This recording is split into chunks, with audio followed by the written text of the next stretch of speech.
सभी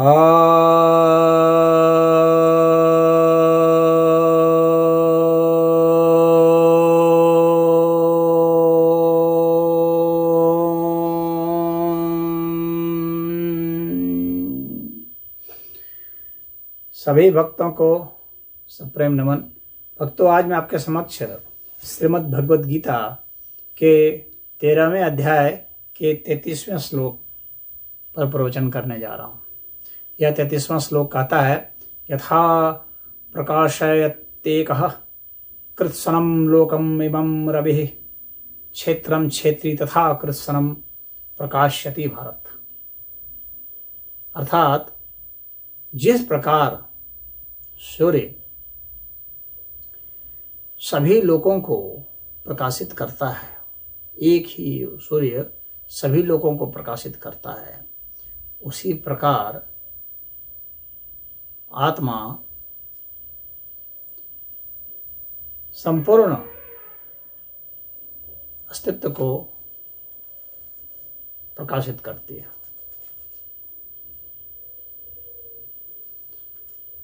यहाँ भगवान ने समझाने के लिए सूर्य का उदाहरण लिया है। अब सूर्य प्रकाशित करता है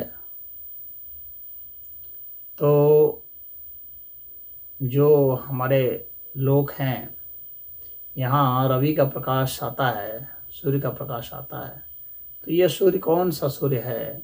क्या ये वह सूर्य है जिसे कि हम लोग वैज्ञानिक भाषा में कहते हैं जो सौर मंडल का मुखिया है? क्या इस सूर्य के लिए कहा गया है? तो नहीं है, इस सूर्य के लिए नहीं कहा गया है। सिर्फ सूर्य का मतलब होता है वह जो प्रकाश देता है, जो प्रकाश देता है उसे सूर्य कहते हैं।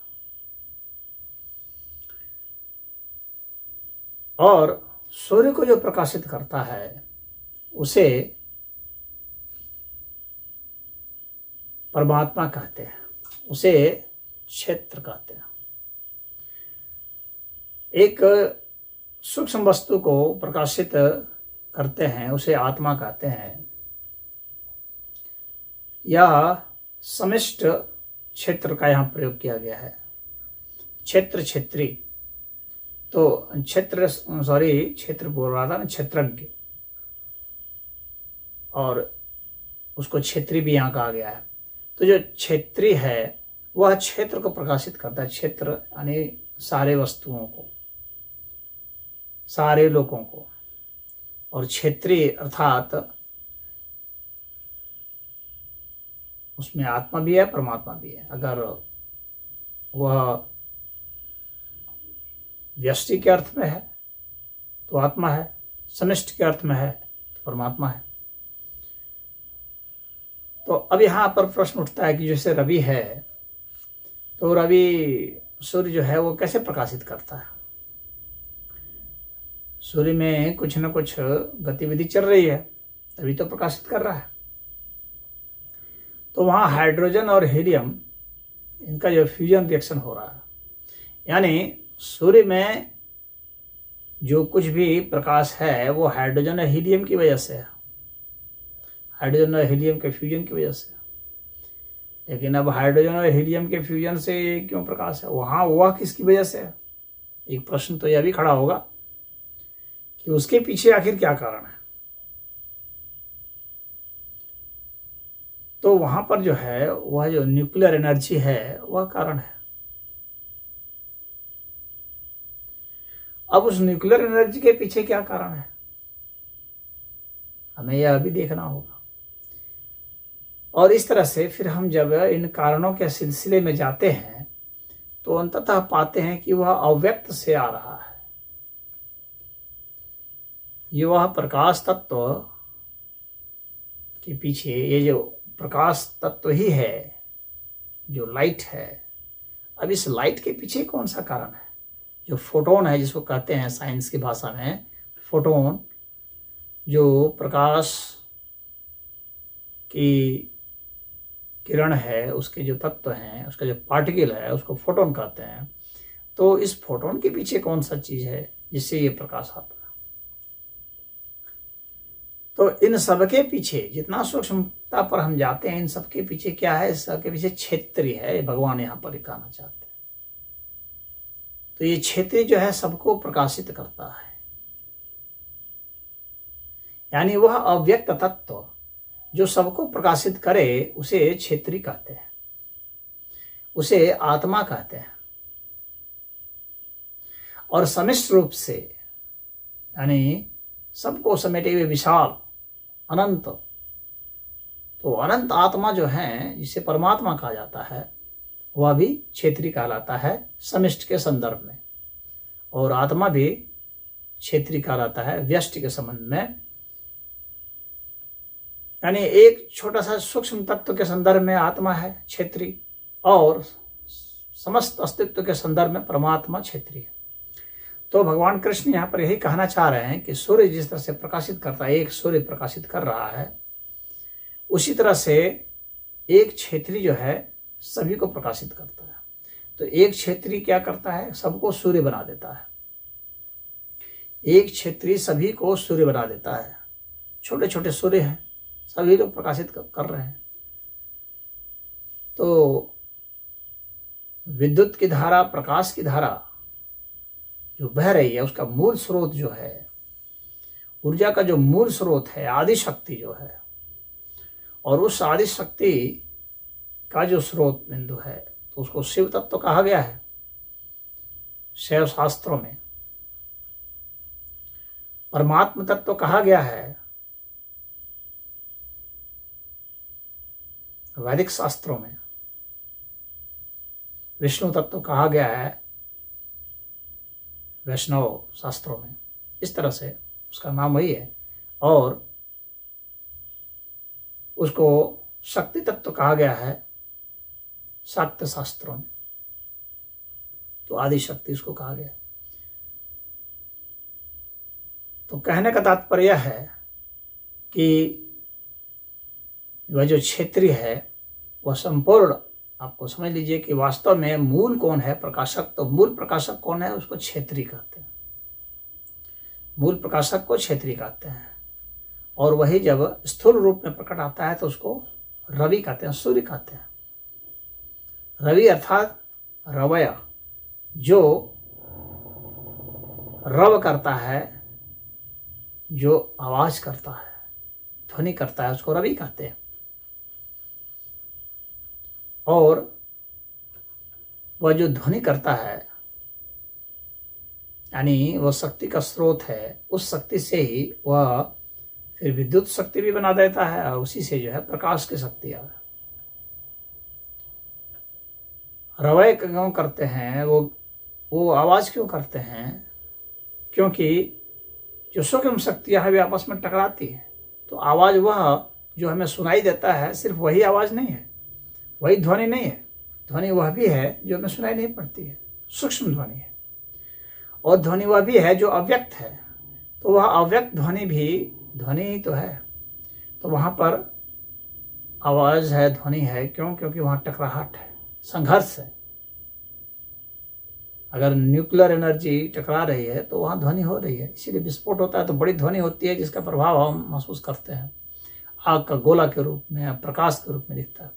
लेकिन बहुत सूक्ष्म स्तर पर जहाँ वो टकरा रहा है वहाँ पर क्या निकलता है? तो वहाँ पर सिर्फ गति हो रही है, संघर्ष हो रहा है, टक्कर हो रही है, और वहाँ पर से तरंगें निकल रही हैं। वे तरंगें बाद में आकर के वो आलोकित होती है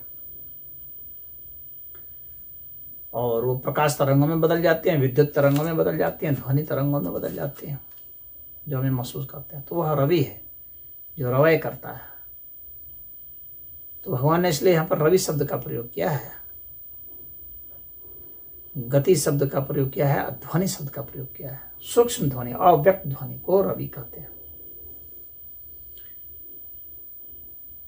तो वह जो अव्यक्त ध्वनि है, उस अव्यक्त ध्वनि से ही ये सब जो हम महसूस करते हैं, प्रकाश की तरंगें, विद्युत की तरंगें, चुंबकीय तरंगें, ये सब निकलती हैं। तो भगवान कहते हैं कि वह एक सूक्ष्म जो रवि है, उससे ही ये जो विशाल जो सूर्य दिखता है वह रोशनी देता है, यानी रवि से रोशनी होती है। लेकिन वह रवि कहाँ से रोशनी पाता है? तो वह क्षेत्री से पाता है, यानी उससे भी सूक्ष्माति सूक्ष्म है वह, और समष्टि में उससे भी बड़ा है। तो वहाँ से प्रकाश निकलता है, यही भगवान का यहाँ पर कहना है। और प्रकाश जो है वह सिर्फ प्रकाश से कारण क्या है? हम देखते हैं, हमें ज्ञान होता है।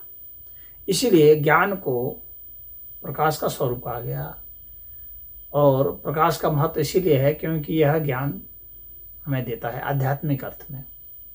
और भौतिक अर्थ में भी हम देखते हैं तो प्रकाश के कारण ही हमें रूप, रंग, आकार, प्रकार की साक्षात अनुभूति होती है। दूर से ही हम देख सकते हैं, पहचान सकते हैं।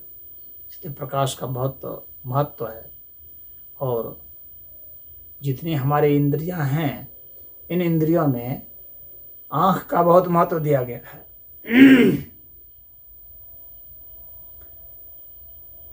तो जो आँख है वो सभी ज्योतियों का ज्योति है। यदि हमारे पास आँख ही नहीं हो, हम इसका परसेप्शन ही नहीं कर पाए, तो फिर ये प्रकाश रहे या नहीं रहे हमें क्या बोध होगा? प्रकाश है भी या नहीं है, इसका अंधों के लिए क्या मायने है? और जो अंधे हैं वे कैसे भला जानेंगे? अगर सब मनुष्य अंधे ही होते तो मनुष्य को कभी पता भी नहीं चलता कि प्रकाश है इस अस्तित्व में। तो हमारे जितने इंद्रियां हैं उसके हिसाब से ही हम तो अनुमान लगाते हैं या ज्ञान अर्जित करते हैं। लेकिन जो इंद्रियां हमारे पास नहीं है, उससे संदर्भित अगर कोई तत्व है तो हम क्या कर सकते हैं भला? इसीलिए बहुत सारे ऐसे भी तत्व होंगे जो हमें महसूस नहीं होते हैं, क्योंकि हमारे पास वो इंद्रियां ही नहीं है महसूस करने के लिए। और बहुत सारे ऐसे तत्व भी हैं कि वे हैं और हमारे पास इंद्रियां भी हैं उसे महसूस करने के लिए, लेकिन हम उसे महसूस नहीं करते हैं। क्यों? क्योंकि हम उन इंद्रियों का प्रयोग भी नहीं करते हैं, तो वह भी प्रकाशित नहीं होता है। तो प्रकाशित होने के लिए यह भी जरूरी है कि इंद्रियां हो हमारे पास और वह तत्व भी हो, तभी प्रकाशित हो सकता है। सिर्फ रवि प्रकाश भेजे और हमारे पास आंखें नहीं हो तो उसका भेजना ना भेजना बराबर है, उससे क्या होगा? उससे प्रकाशित नहीं होगा। प्रकाशित होने के लिए इंद्रियों का भी होना जरूरी है। और इंद्रियों का होना ही जरूरी नहीं है, बल्कि इंद्रियों का उपयोग भी जरूरी है। यदि कान में हम रुई ठूस लेंगे तो इंद्रियां रह करके क्या करेगी जब ध्वनि का पता ही नहीं चलेगा, क्योंकि कान का हम प्रयोग नहीं कर रहे। आंख बंद कर लेंगे तो रोशनी का क्या पता चलेगा? उसी तरह से बहुत सारी चीजें ऐसी हैं जिनके प्रयोग के लिए यह जरूरी है कि वैसे तत्व भी हों, और बहुत सारे ऐसे तत्व हैं जिनके प्रयोग के लिए हमारे पास इंद्रियां भी हों और हम उनका प्रयोग भी करें। ये सारी बातें जब हो जाती हैं तो ही हमें वास्तव में प्रकाश जो ज्ञान के अर्थ में है वह प्रकट होता है, अन्यथा प्रकट नहीं होता। अन्यथा तो प्रकाश बस है और है, वो प्रकट नहीं है, वो हमारे लिए अव्यक्त है। तो इसलिए कितने ज्ञानी हो जाते हैं, क्योंकि उन्होंने उन इंद्रियों का प्रयोग किया जिसका अन्य सामान्य मनुष्यों ने प्रयोग नहीं किया। तो इसीलिए उनको आत्मज्ञान नहीं हुआ, आत्म प्रकाश नहीं आया। तो आत्म प्रकाश जो है, जो क्षेत्रीय यहाँ शब्द भगवान ने प्रयोग किया है, तो क्षेत्रीय का जो प्रकाश है वह उनके लिए ही है जो अपने उन आत्म इंद्रियों का प्रयोग कर रहे हैं। आत्मा ही इंद्रिय है एक अर्थ में। क्यों? क्योंकि आत्मा स्वयं अपने को प्रकाशित करती है और आत्मा स्वप्रकाशित है। आत्मा का प्रकाश स्वयं से है और वह स्वयं ही खुद को महसूस करती है, यानी वही प्रकाशित भी होती है, वही प्रकाशित करती भी है और अपने जरिए ही उसको महसूस भी होता है। तो यहाँ पर क्षेत्रीय को इस संदर्भ में हमें देखना चाहिए। तो इसमें इतना ही। ओम।